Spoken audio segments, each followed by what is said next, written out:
Yes friends, तो friends अब हम टाइम वैल्यू ऑफ मनी के कॉन्सेप्ट से इस प्रॉब्लम को सॉल्व करेंगे। चलिए पढ़ें।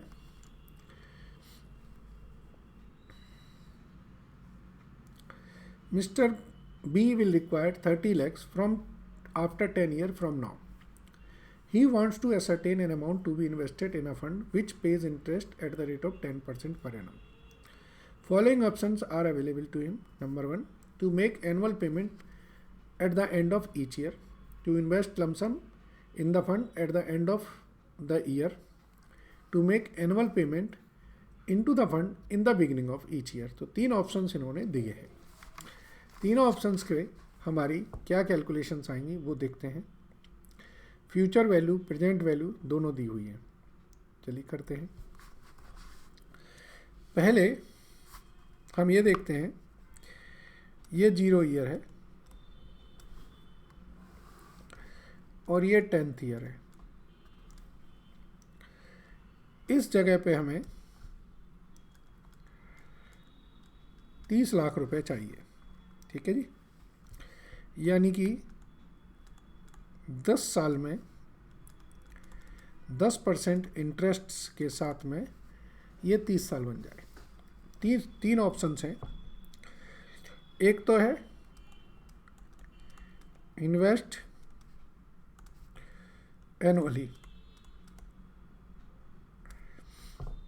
एट एंड ऑफ ईयर, दूसरा है invest annually at beginning of year, और तीसरा है invest lump sum at end, मतलब 0 साल के एंड में आपका लमसम मिल जाए। ठीक है, चलिए।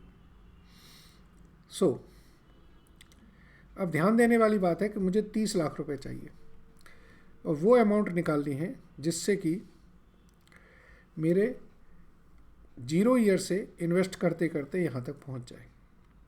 ठीक है, एनुअली। पहले केस में मैं इन्वेस्ट करूँगा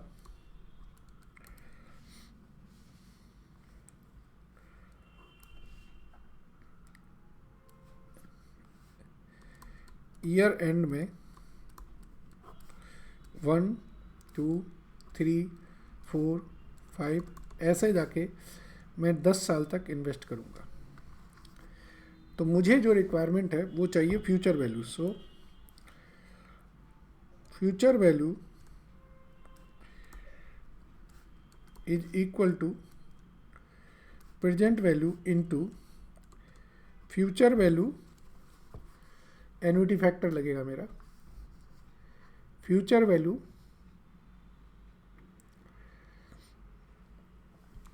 cumulative future value, cumulative future value चाहिए 10% की 10 ईयर की। ये हमारी 30 लाख है।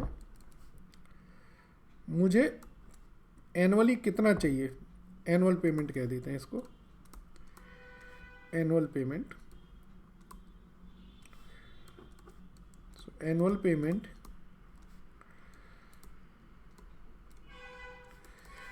और ये बन जाएगा 115.937। मैं इसको करके दिखा देता हूँ। चलिए, अगर मैं इसको पहले साल का जो ईयर एंड है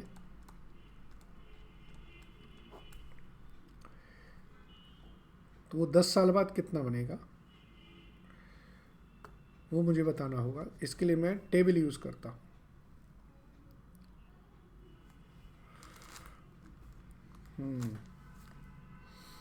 अच्छा, इस क्वेश्चन में टेबल दी हुई है इसलिए मुझे करने की ज़रूरत भी नहीं है। ये दे रखी है टेबल, ये देखिए। ठीक है ना।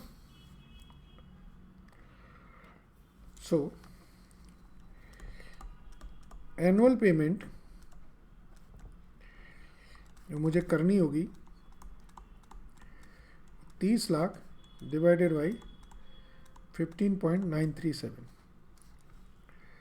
that will comes to 1,88,241 rupees. अगर हम इन्वेस्ट एट एनुअली करते हैं तो दूसरा निकालते हैं। अगर हम इन्वेस्ट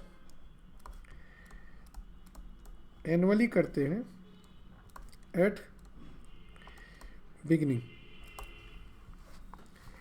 इसका मतलब है जैसे ये हमने की 31 दिसंबर 2019 को, और अगर हम ईयर बिगनिंग में करेंगे तो वो करेंगे 1 जनवरी 2019 को।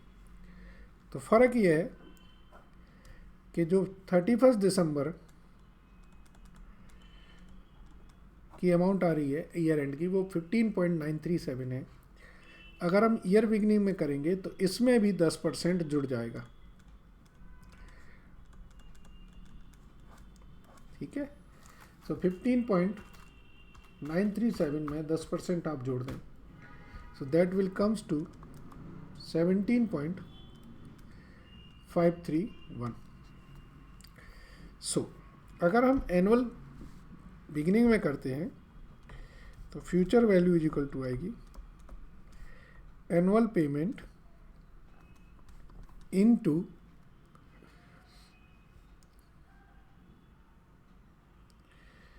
फ्यूचर वैल्यू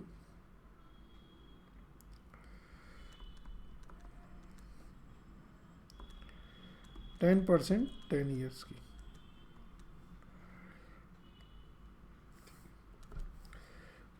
ये 30 लाख है, ये एनुअल पेमेंट है इंटू 17.531, और इस केस में एनुअल पेमेंट आएगी आपकी 171,125। और तीसरा है हमारा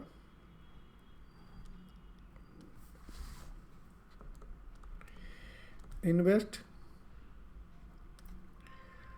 लमसम। अगर मैं लमसम इन्वेस्ट कर देता हूँ तब मुझे क्या चाहिए, फिर तो मैंने 0 ईयर में इन्वेस्ट कर दिया। कब करना है, एट द एंड।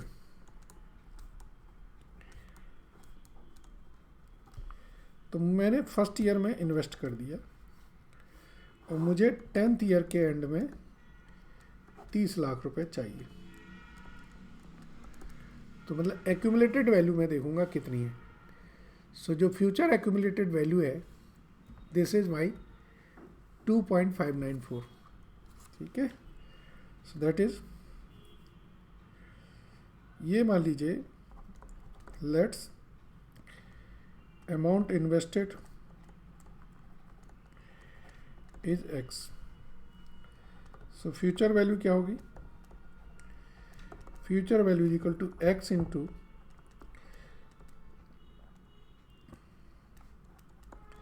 इसमें एन्युटी नहीं होगी, ये एन्युटी जो है इसमें लगेगी, इसमें एन्युटी नहीं लगेगी। तो that comes to x into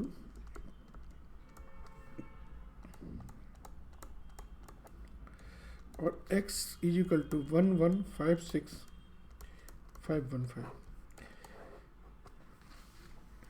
यानी कि 11,56,515 रुपये आप आज इन्वेस्ट कर दें तो 10 साल बाद ये पैसा आपका 30 लाख बन जाएगा 10% के ब्याज से।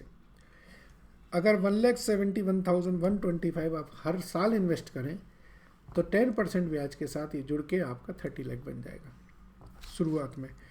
और अगर ईयर एंड में करना है तो वो 1,88,000 इन्वेस्ट करना पड़ेगा। ठीक है, यहाँ प्रेजेंट वैल्यू भी दे रखे थे फैक्टर्स, बट उनकी ज़रूरत नहीं है। प्रेजेंट वैल्यू रहती है जब आपको प्रेजेंट वैल्यू निकालनी होती है। हम फ्यूचर वैल्यू निकालने की कैलकुलेशंस कर रहे हैं। ठीक है, थैंक यू वेरी मच।